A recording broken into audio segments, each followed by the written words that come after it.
আসসালামু আলাইকুম, নার্গিস মজিদ লিমা স্বাগত জানাচ্ছি এনটিভির দেশের খবরে। শিক্ষা উপদেষ্টার পদত্যাগ সহ বিভিন্ন দাবিতে আন্দোলনরত শিক্ষার্থীদের সাথে সচিবালয়ের সামনে পুলিশ সেনা সদস্যদের ধাওয়া পাল্টা ধাওয়া হয়েছে।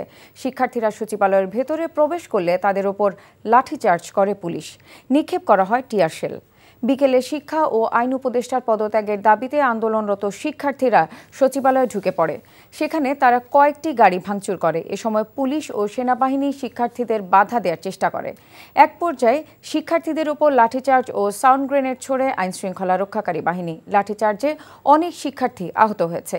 এরপর আইনশৃঙ্খলা রক্ষাকারী বাহিনী শিক্ষার্থীদের সচিবালয় থেকে বের হওয়ার সুযোগ করে দেয়। পরে শিক্ষার্থীরা সচিবালয় লক্ষ্য করে ইটপাটকেল ছোড়ে। এদিকে শিক্ষার্থীদের দাবি মুখে শিক্ষা মন্ত্রণালয়ের সিনিয়র সচিব সিদ্দিক জোবায়েরকে প্রত্যাহার করা হয়েছে। বান্ডেল থাকলে প্রতি সেনমানিতে টাকা বাঁচবে। বিকাশ সেনমানি বান্ডেল কিনে জিতুন প্রতি লেনদেনে।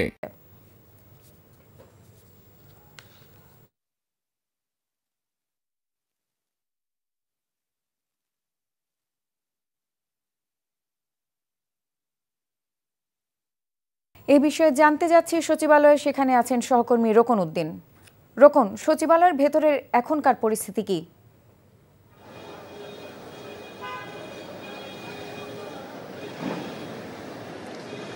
আসলে সচিবালয়ের ভেতরে এখন এতক্ষণ ধরে সবগুলো গাড়ি আটকা ছিল, সেটা আমি যদি বলি এখন থেকে ঠিক 20 মিনিট আগে থেকে আসলে বের হওয়া শুরু হয়েছে।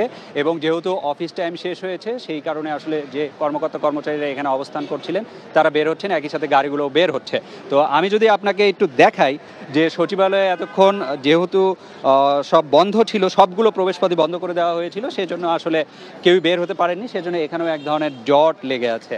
আর শিক্ষার্থীরা এখন আসলে কেউই আর নেই সচিবালয়ের ভেতরে।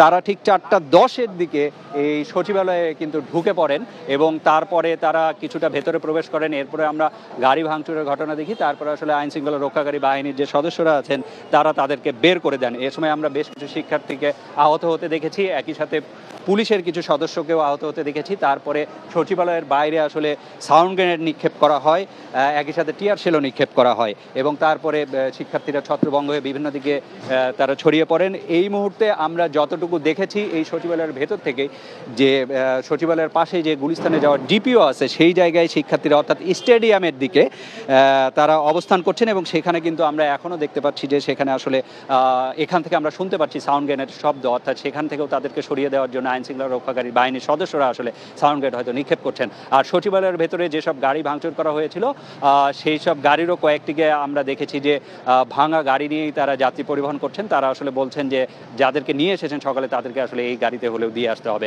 তো মোটামুটি এখন পরিবেশ সচিবালয়ের আমি যদি বলি তাহলে শান্ত। সচিবালয়ে যারা অবস্থান করছেন তারা বের হয়ে যাচ্ছেন। এই ছিল এখনকার অবস্থা। জানছিলাম সচিবালয়ের খবর। এখন যাব সচিবালয়ের বাইরে, সেখানে আছেন সহকর্মী নূর হোসেন। নূর, এখনো কি ধাওয়া পাল্টা ধাওয়া চলছে? সবশেষ পরিস্থিতি কি? লিমা, সচিবালয়ের সামনে শিক্ষা উপদেষ্টার পদত্যাগের দাবিতে যারা শিক্ষার্থীরা সহ আন্দোলন করছিলেন তাদেরকে এই সচিবালয়ের সামনের যে সড়কটি রয়েছে সেখান থেকে সরিয়ে দেওয়া হয়েছে, কিন্তু তারা গুলিস্তানের এই পাশের যে 0 পয়েন্ট মোড়টি রয়েছে সেই মোড় থেকে শুরু করে যে স্টেডিয়ামটি রয়েছে এবং বাইতুল মোকাররমের যে দক্ষিণ গেট রয়েছে সেখানটা এখনো অবস্থান করছেন এবং আমরা এখনো থেকে সেখান থেকে যে সাউন্ড গ্রেনেডের শব্দ সেটা শুনতে পাচ্ছি। অর্থাৎ পুলিশের সঙ্গে শিক্ষার্থীদের যে ধাওয়া পাল্টা ধাওয়া বা সংঘর্ষ সেটি এখনো চলছে। তবে সচিবালয়ের বাইরের যে গেটটি রয়েছে সেটি কিছুক্ষণ আগেই পুলিশ নিয়ন্ত্রণে নেয়। আইন শৃঙ্খলা রক্ষাকারী বাহিনীর সদস্যরা, আর্ম পুলিশের সদস্যরা, র্যাবের সদস্যরা এবং পুলিশের সদস্যরা এখানে সতর্ক অবস্থানে রয়েছে এবং একই সঙ্গে এই মুহূর্তে আমরা এখানে বিজিবির সদস্যদেরকেও দেখতে পাচ্ছি, তারাও সচিবালয়ের সামনে এসে অবস্থান করেছেন। তবে শিক্ষার্থী বা আন্দোলনকারী যারা ছিলেন তারা এখন আর এই মুহূর্তে সচিবালয়ের সামনের যে সড়কটি রয়েছে সেই সড়কে অবস্থান করছেন না। তারা পুলিশের যে টিয়ার শেল এবং সাউন্ড গ্রেনেড তাতে পুলিশের এই সড়কটি থেকে তাদের যে অবস্থান সেটি তারা ছেড়ে দিতে বাধ্য হন। তবে তারা গুলিস্তানের ওই পাশের যে 0 পয়েন্ট মোড় রয়েছে এবং এই পাশে যে ঢাকা বিশ্ববিদ্যালয়ের যেই ঢোকার যে পথগুলো রয়েছে এবং হাইকোর্টের পাশ দিয়ে সেখান দিয়ে ঢাকা বিশ্ববিদ্যালয়ের ভেতরে চলে যায় এবং পুলিশ তাদেরকে ধাওয়া দিয়ে ভেতরের দিকে পাঠিয়ে দেয়। আর এই দিকে এখন পর্যন্ত আমরা সাউন্ড গ্রেনেডের শব্দ শুনতে পাচ্ছি। আমাদের কাছে মনে হচ্ছে সেখানে এখনো পুলিশের সঙ্গে, আইন শৃঙ্খলা রক্ষাকারী বাহিনীর সদস্যদের সঙ্গে আন্দোলনকারী শিক্ষার্থী যারা এখানে ছিলেন তাদের সঙ্গে সংঘর্ষ চলছে। জানছিলাম সচিবালয়ের সামনে শিক্ষার্থীদের আন্দোলনের খবর। উত্তরায় মাইলস্টোন স্কুল অ্যান্ড কলেজে যুদ্ধবিমান বিধ্বস্তের ঘটনায় এখন পর্যন্ত প্রাণ গেল ৩১ জনের। তাদের মধ্যে ২৫ জনই শিশু শিক্ষার্থী। এ তথ্য নিশ্চিত করেছে আইএসপিআর।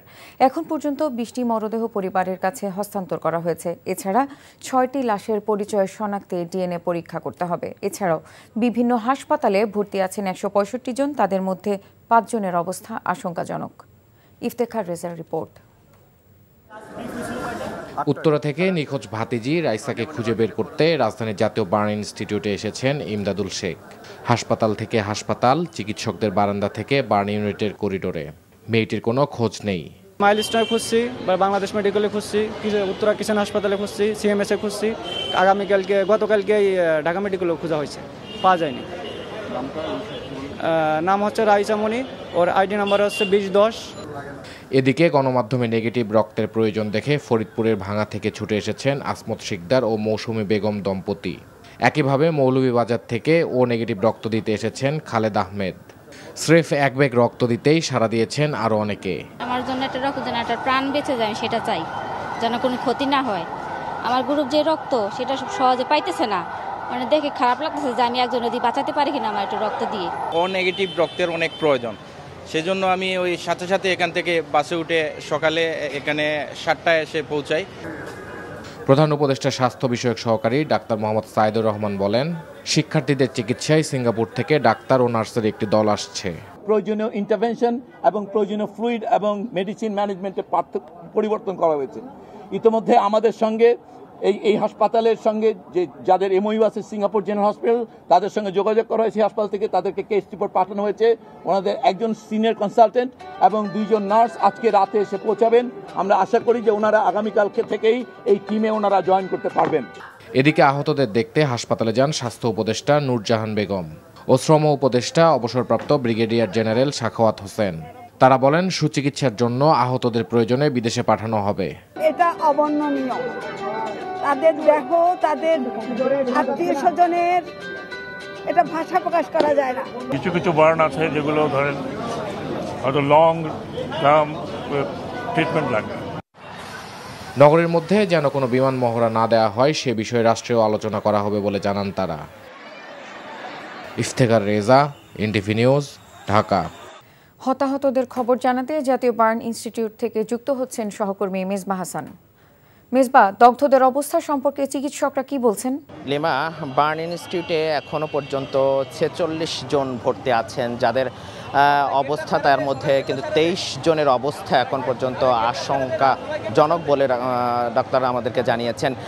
এর মধ্যে কিন্তু 5 জন আইসিইউতে আছে এবং 3 জনকে রাখা হয়েছে লাইফ সাপোর্টে, এবং বাকি যারা আছেন তাদের মধ্যে কিন্তু 20 জনকে রাখা হয়েছে সাধারণ অবজারভেশনে, তাদেরকে অবজারভেশন করা হচ্ছে, স্পেশাল অবজারভেশনে রাখা হয়েছে, এবং বাকি যারা আছেন তাদেরকে রাখা হয়েছে সাধারণ ওয়ার্ডেই। এবং ডাক্তাররা আমাদের সাথে যেটি বলছিলেন যে এবং এখন পর্যন্ত বার্ন ইনস্টিটিউটে যতজন ভর্তি ছিলেন তার মধ্যে 10 জন কিন্তু মৃত্যুবরণ করেছেন, যাদের মধ্যে কিন্তু বয়সের সময়সীমাটা কিন্তু 9 থেকে 14 বছরের মধ্যে।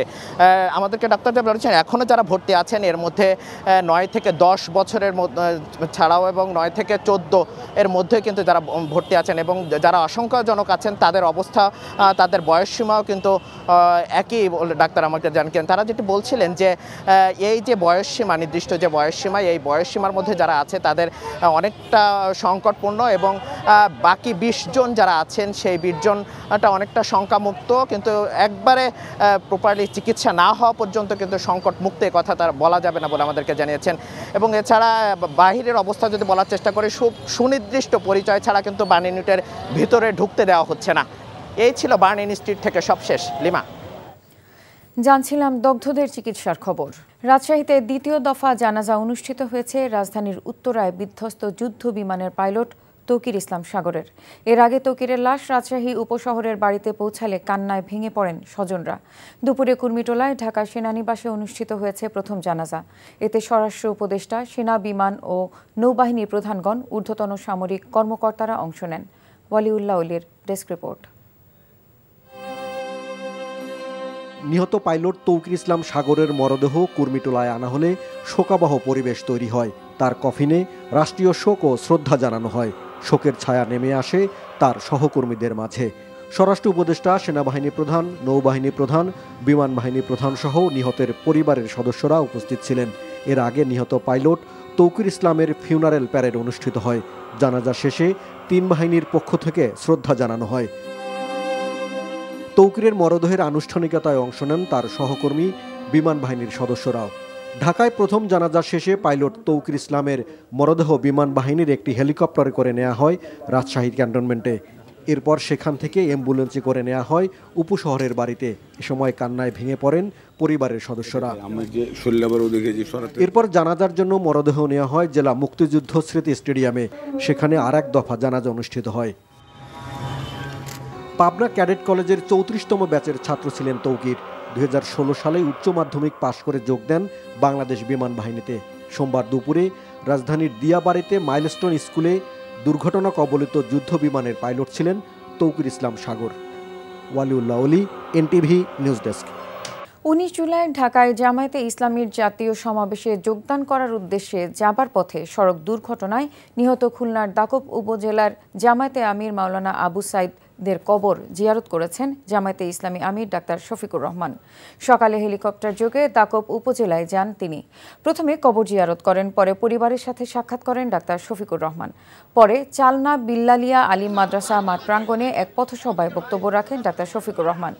দাকব উপজেলার ভারপ্রাপ্ত আমির GM আক্তারুজ্জামানের সভাপতিত্বে বিশেষ অতিথি ছিলেন সেক্রেটারি জেনারেল অধ্যাপক মিয়া গোলাম পরোয়ার।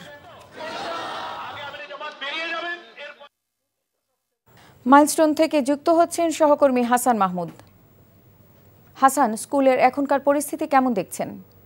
আসলে দিয়াবাড়িতে যে পরিস্থিতি যদি বলি, আমরা একটু মাইলস্টোন কলেজ এবং স্কুলের অনেকটা দূরে রয়েছি। এখনও সেখানে বিপুল সংখ্যক মানুষ সেখানে ভিড় করছে, যার কারণে শিক্ষার্থীরা কিন্তু সেখানে অবস্থান করছেন এবং শিক্ষার্থীদের যে দাবি 6 দফা, সেই 6 দফা দাবির পক্ষে তারা এখনও সেখানে অনড় অবস্থান রয়েছেন এবং সেই অনড় অবস্থানের কারণেই কিন্তু মাইলস্টোন স্কুলের কলেজের যে ক্যাম্পাস, সেই ক্যাম্পাসের এরিয়াতে কিন্তু আমাদেরকে আসলে ঢুকতে দেওয়া হচ্ছে না। বিশেষ করে গণমাধ্যম তার বাইরেই গণমাধ্যমের বিশেষ করে ক্যামেরাগুলো অপেক্ষা করছে বা অবস্থান করছে। এবং সকাল থেকে যে বিষয়গুলো আমাদের সহকর্মীরা বলেছিলেন, আসলে অবস্থার খুব একটা পরিবর্তন এখন হয়নি। এখন পর্যন্ত যে পরিস্থিতি তা আগের মতোই রয়েছে এবং শিক্ষার্থীরা বলা যায় যে তাদের যে দাবি, সেই দাবির পক্ষে অনড় অবস্থানে রয়েছে এবং এখন পর্যন্ত মৃতের যে সংখ্যা এসপিআর থেকে দিয়েছে সেই পর্যন্তই রয়েছে। এখান থেকে নতুন করে আর কোনো তথ্য মৃতের উদ্ধার কাজ সেটি জানানো যায়নি। তো সব মিলিয়ে বলা যায় যে এখানে বিপুল সংখ্যক আসলে দর্শনার্থী বেশি।